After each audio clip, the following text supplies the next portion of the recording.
Hello everybody, it's me the Prince of FNAF, and today I thought I would do a really interesting video for you guys today. My top gaming figures. So this includes all of the gaming figures that are, of course, my favorites.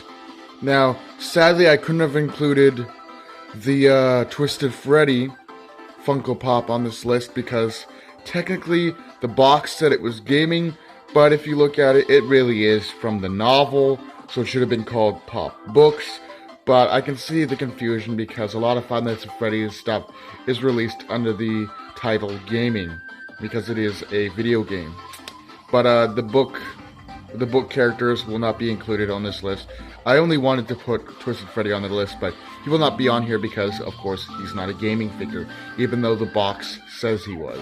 But without further ado, let's get started. So, back in the day, when my dad was a young lad, I was quite young back then. I used to watch him play Spyro the Dragon all the time, until he eventually got rid of his gaming system and moved on with his life. But one of the games I did like to watch him play was the original Spyro the Dragon. He had all three of the first games, and then he got rid of him, obviously, and I never saw that character again until a couple of years ago, where they released a video game called Skylanders, which featured Spyro as the main character, and in future entries we would get to see Cinder, his girlfriend.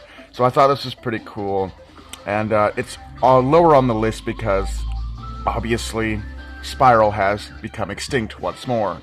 Hardly any games are made of him, and there are fewer toys made of him.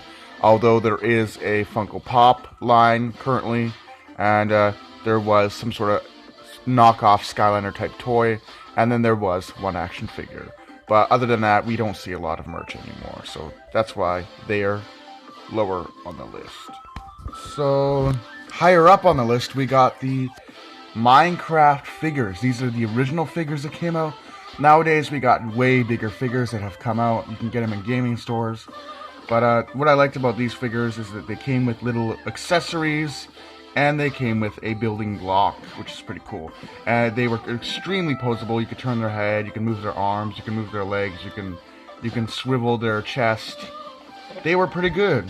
One of the ones, three of them I managed to pick up were, of course, Iron Golem, Creeper, and the Ender Dragon.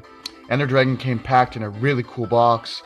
He came in sort of portal-looking box where in the window you would see him fighting Steve, and it did come with a stand that he would be attached to, and it would look like he was flying around. Pretty cool. Next spot on the list. So the next spot on my list, we're moving up higher. We got Funko Pops. Now these are for collectors. I wouldn't recommend buying these for your kids, but if you do, I'm not going to fight you on it.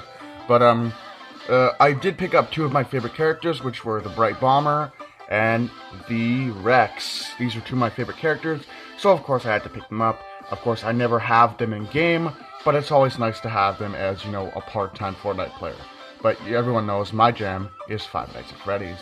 So when I do play it, I do get into it, and so I ended up buying Bright Bomber here and Rex. They come with their own stands, which is pretty cool. And moving on.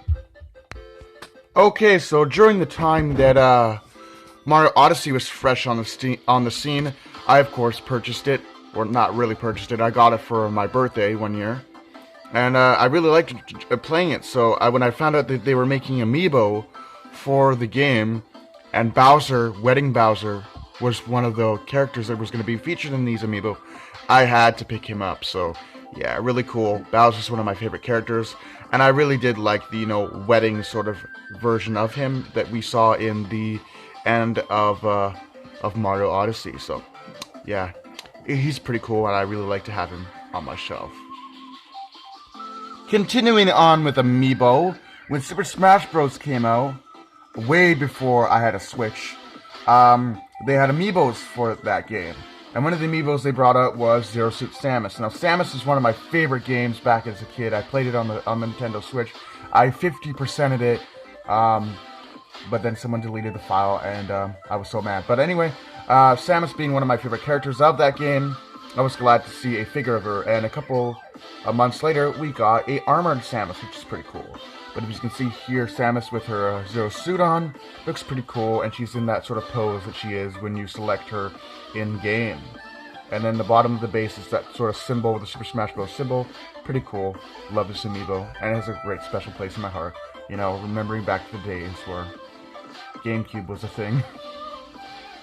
So here we have Xun Ogre. He appeared in the Monster Hunter World line of Funko Pops. Pretty cool. I had to pick him up in the store. I don't know anything about this character. I just know that he's got the powers of thunder, and he's kind of a wolf sort of dragon type creature. But I saw him in the store, and I had to buy him. He was pretty cool. I did some more research on him, and he's actually quite cool.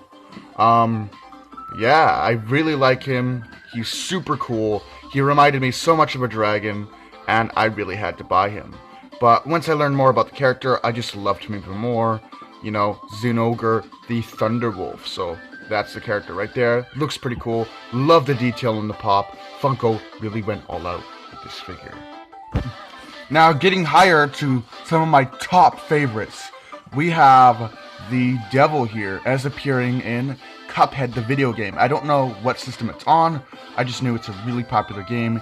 And when I saw this character in the store, produced by Funko Toys, a lot of my figures are by Funko Toys, I thought it was pretty cool. He does have a lot of articulation. His feet swivel back and forth.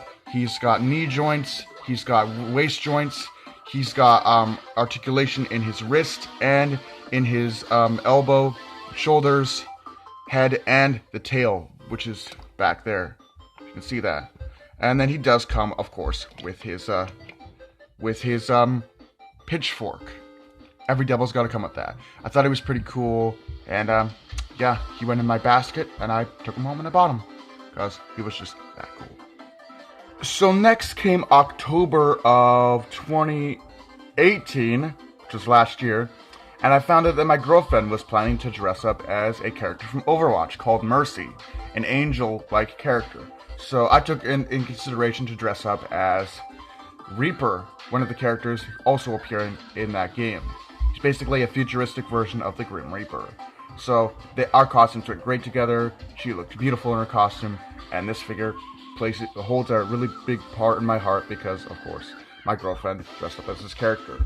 I did some more research on the character, and this character does not get as much love as it deserves. It is pretty cool. I mean, it's a freaking robotic angel person. Who wouldn't like something like that? I mean, I do.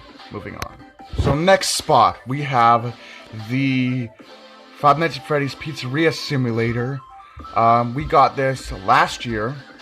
We got a bunch of them, and Freddy was actually really good in this wave. At first, I hated the idea of having Freddy because Freddy's just one of those basic animatronics that no one really likes. I mean, he is, you know, the head of the show. We wouldn't have the game without him, so I'm thankful for that. But I really ended up liking this figure after a while. He's pretty good. He's extra posable. He does have an accessory. He has so much articulation, so much you can do with this figure. It's great. He's sturdy, unlike the first wave of Five Nights at Freddy's animatronics released by Funko, which were falling apart. Their limbs were loose. This was a great figure for that time. But moving on. So having their own list, we have the Funko Five Nights at Freddy's Series 1 and Series 2, Foxy and Funtime Foxy. They're pretty cool. Really love them. And that's why they're really high on this list. Moving on. So last year we got a really cool Portal 2 Chell figure, and this is what it looks like. It does have a light up feature in the portal gun. Pretty cool. Came with its own base. Really like this figure. Extra posable, and I'm just glad that we got it. That's why it's extremely high on the list. McFarlane Toys has made a lot of great figures in their time, and one of the great gaming figures they made was this Fortnite figure of Dark Bomber. Great, super articulated, came with its own stand and 2 accessories.